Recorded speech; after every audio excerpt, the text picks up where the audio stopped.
त्याची काय माहिती आहे? तुझं नाव सांगा. माझं नाव ऍडव्होकेट विपुल दुशिंग आहे.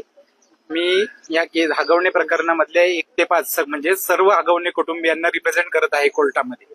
हगवणे कुटुंबियांकडनं मिळालेली माहिती आणि त्यांनी दिलेले डॉक्युमेंट्स, या डॉक्युमेंट्सच्या आधारावरती आजचा युक्तिवाद कोर्टामधला आमचा केलेला होता.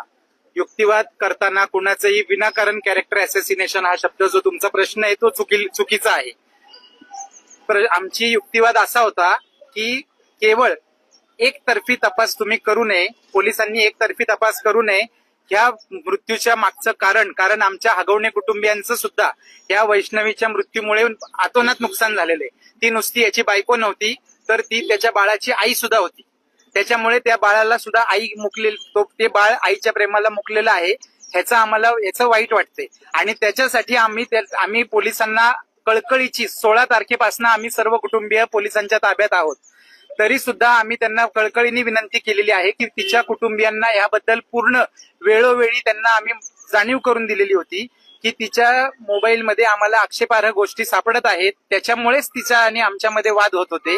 याबद्दल त्यांना आम्ही जाणीव करून दिलेली होती. तिच्या आई वडिलांनी ते मोबाईल तिच्याकडनं काढून घेतलेले होते. त्या मोबाईल मधली जी काय चॅटिंग आहे ती आम्ही सुरक्षित ठिकाणी ठेवलेली आहे. योग्य वेळ आल्यानंतर आम्ही ती चॅटिंग कोर्टासमोर देणार आहोत. ह्या चॅटिंग बद्दल पोलिसांना सुद्धा 16 तारखेपासून आम्ही ताब्यात असल्यापासून सांगत आलेलो आहोत. परंतु ह्या मीडियाच्या प्रेशरमुळे, पॉलिटिकल प्रेशरमुळे त्या गोष्टीकडे कोणीही लक्ष द्यायला तयार नाही. हा युक्तिवाद आम्ही केलेला आहे.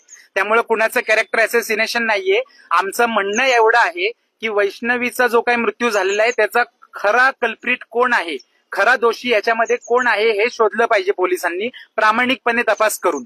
ही आमच्या युक्तिवादाची बाजू आहे. चॅटिंग करत होती त्याच्यामुळे तिच्या कॅरेक्टर बद्दल आम्ही काय वाईट बोललेलं नाहीये. त्या व्यक्ती ज्याच्याबरोबर ती काय चॅटिंग करत होती त्या चॅटिंग मधनं काही वाद निर्माण झाला का, त्या वादातनं तात्कालिक कारण निर्माण झालं का आणि तिने हा आत्महत्येचं पाऊल उचललं का हे शोधणं गरजेचं आहे, असा युक्तिवाद आहे. त्यामुळे कुणाच्याही कॅरेक्टर बद्दल आम्ही काय बोललेलो नाही. मेडिकल रिपोर्टमध्ये तिला मारहाण झाली साहेब, मारहाण जी झालेली आहे, मारहाणीचे तुम्ही सेक्शन्स बघा, मारहाणीचं स्वरूप बघा, मारहाणीचं सर्टिफिकेट बघा. मारहाणीच्या सर्टिफिकेटमध्ये 324 ची मारहाण आहे. ती काय अशी 307 किंवा जीव घेणं हल्ला तिच्यावरती झालेला नाहीये. अशा किरकोळ स्वरूपाची जी काय एखाद्या नवऱ्याकडनं एखाद्या पत्नीला मारहाण जर होते तर ते सुप्रीम कोर्टचं जजमेंट आम्ही आज दिलं कोर्टामध्ये की एखाद्या दिवशी असा एखादा इन्सिडेंट झाला, रागाच्या भरामध्ये नवऱ्याकडनं जर एखाद्या पत्नीला हल्ला झाला तर ती डोमेस्टिक व्हायलन्स होत नाही, ती हॅरेसमेंट होत नाही. हॅरेसमेंट होण्यासाठी त्याचं इंटेन्शन पाहिजे.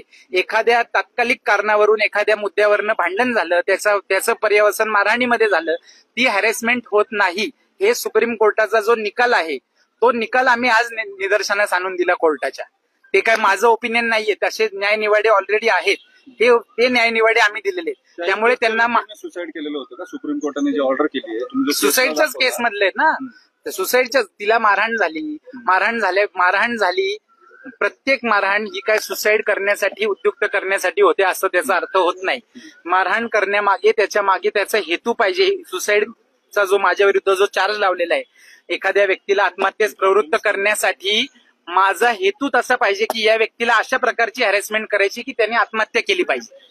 त्याच्यामुळे असा एखादा ऑड इन्सिडन्स, आज 23 पासून ती माझ्या बरोबर नांदत होती, 23 पासून आजपर्यंत एक कंप्लेंट आहे का, एनसी आहे का, आजपर्यंत तिच्या शरीरावरती माझं एक बोट लागलेली अशी केस आहे का, माझ्यावर असं कधी कुणी आरोप केलेला आहे का? असा आरोप जर असता तर तो एफआयआर मध्ये रिफ्लेक्ट झाला असता की ह्या मुलीला हे नेहमी मारहाण करतात, छळ करतात. एफआयआर मधले जे काय एलिगेशन्स आहे ते सगळे वेग स्वरूपाचे.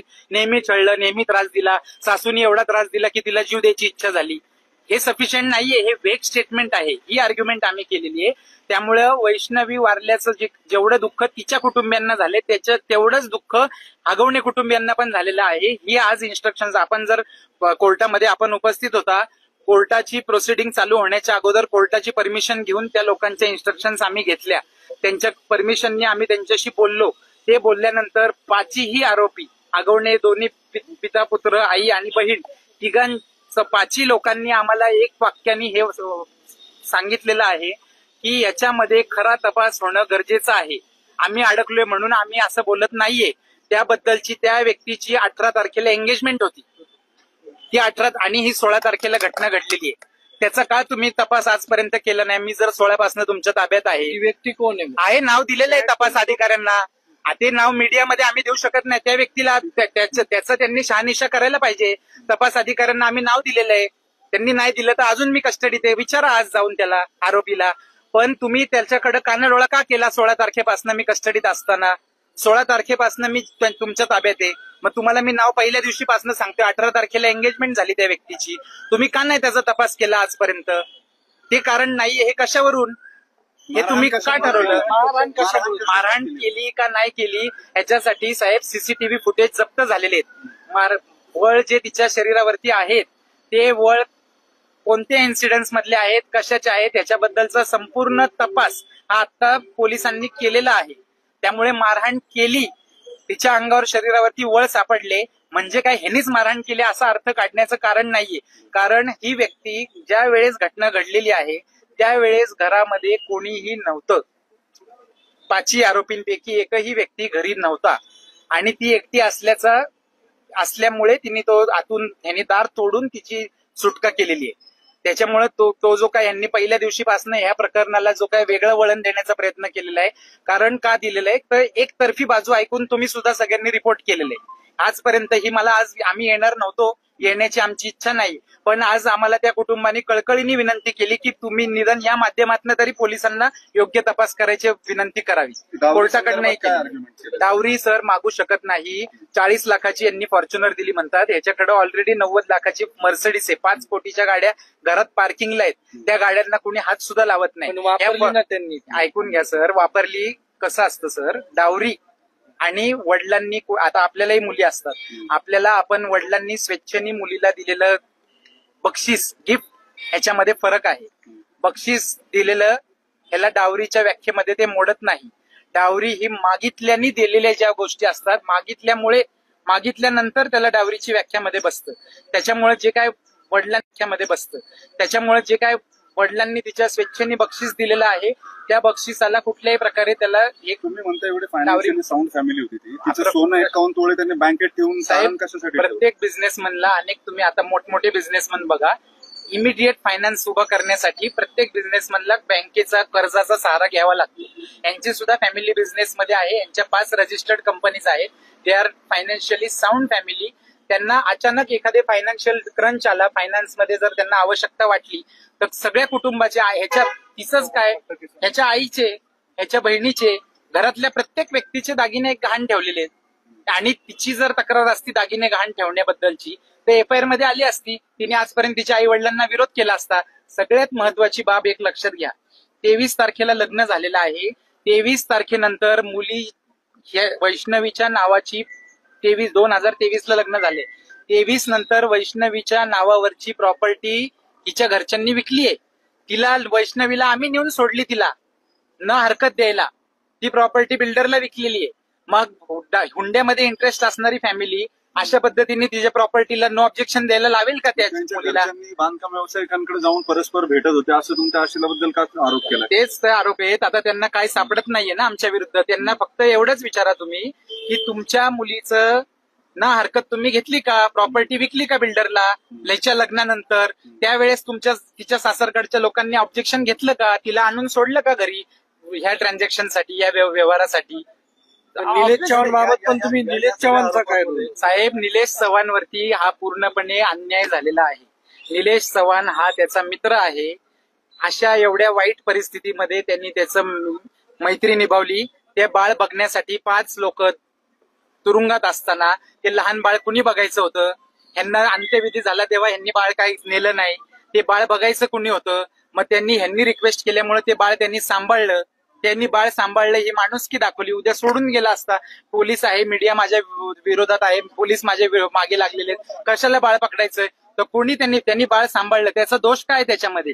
त्याच्यावरती हा केवळ अन्याय त्याच्यावरती चाललेला आहे, ह्या युक्तिवाद केला आणि त्यांनी बाळाची हेळसांड केली असं त्याच्यावरती ज्युव्हेनाइल जस्टिस ऍक्ट सेक्शन 88 आणि 75 त्याच्या विरुद्ध त्यांनी चार्ज लावलेला आहे. तर ती हेळसांड केल्याचा कुठलाही ते बाळ त्यांनी व्यवस्थित सांभाळलं. तिच्या घरचे आले, अनेक आपले लोक होते, तुम्ही सुद्धा होता. सगळ्यांच्या देखत त्या बाळाची त्यांना कस्टडी त्यांनी दिलेली आहे. मग तुम्हाला असं वाटतं का पोलिसांचा तपास हा संयुक्तिक वाटत नाही का? प्रश्नच नाही असं त्या आरोपींचं म्हणणं आहे. तेच आम्ही आज युक्तिवाद केला. कस्टडी मागणार आहे त्यांनी, त्याच्या संदर्भात काय बोलणं झालं का? नाही, ते कस्टडी कोण मागणार आहे?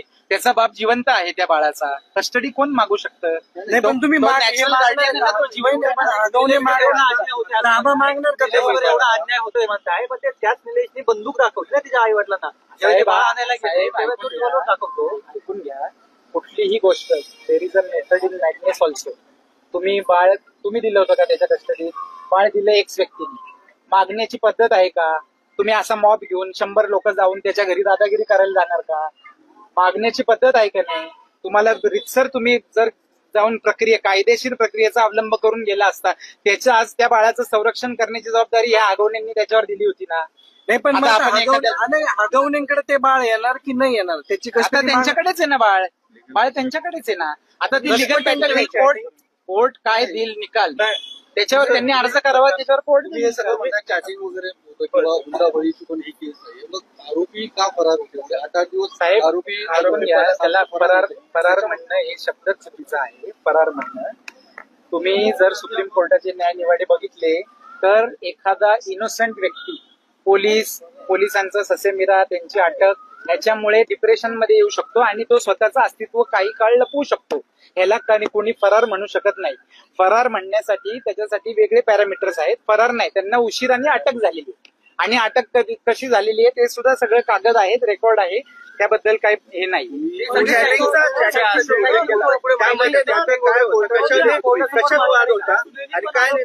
दुसऱ्या सुनेच्या आरोपाचं काय? ते आता त्याच्याबद्दल मी त्या केसचा मी वकील नाहीये, त्यामुळे त्याच्याबद्दल सांगितलं काय नेमकं साहेब प्रश्नच नाही. ज्या वेळेस अप्रोप्रिएट वेळ येणार आहे, पोलिसांनी आम्ही विनंती करून सुद्धा जर या अँगलनी तपास केला नाही तर आम्हाला आमच्या बचावासाठी पूर्ण संधी आहे. कसाबला सुद्धा बचाव करण्याची संधी या देशांनी दिलेली आहे. त्याच्यामुळे आम्ही हगवणे कुटुंबी आहेत, आम्ही काय कोणी हे नाहीये, तर आम्ही आमच्या बचावासाठी दाखवणार आहे. कोर्ट निर्णय घेईल योग्य ते. आम्ही जे म्हणतोय ते बरोबर आहे का चुकीचं आहे शेवटी ठरवणारं कोण आहे? कोर्ट आहे. एवढी चांगली फॅमिली असताना दुसरी सून पण आरोप करते ना. त्याच्याबद्दल साहेब मी त्यांचा वकील नाहीये, त्या केसच्या मला इन्स्ट्रक्शन्स नाही. डिप्रेशन मध्ये गेले असतील त्याच्यामुळे ते फरार असं कोर्ट म्हणतं की एखादा इनोसंट सुद्धा असेल ना, त्याचं नाव जर खोट्या गुन्ह्यात आलं तर तो स्वतःचं अस्तित्व लपवून ठेवू शकतो. त्याच्याने काही गुन्हा होत नाही फरार राहण्याने. आजपर्यंत कधी ऐकले का आपण की एखादा माणूस फरार झाला त्याच्याबद्दल त्याला वेगळी शिक्षा झाली? असं कधीच नाही. कितीपर्यंत पोलीस कोठडी दिली? कोणाला कितीपर्यंत दिली? आता पोलीस कोठडीची त्यांची जी विनंती होती, 2 लोकांना 1 दिवसाची पोलीस कोठडी दिलेली आणि बाकीच्या 3 लोकांना 1 दिवसाची दिली आणि बाकीच्या 2 जी नंतरून अटक झाली त्यांना 3 दिवसाची 31 तारखेला. थँक्यू.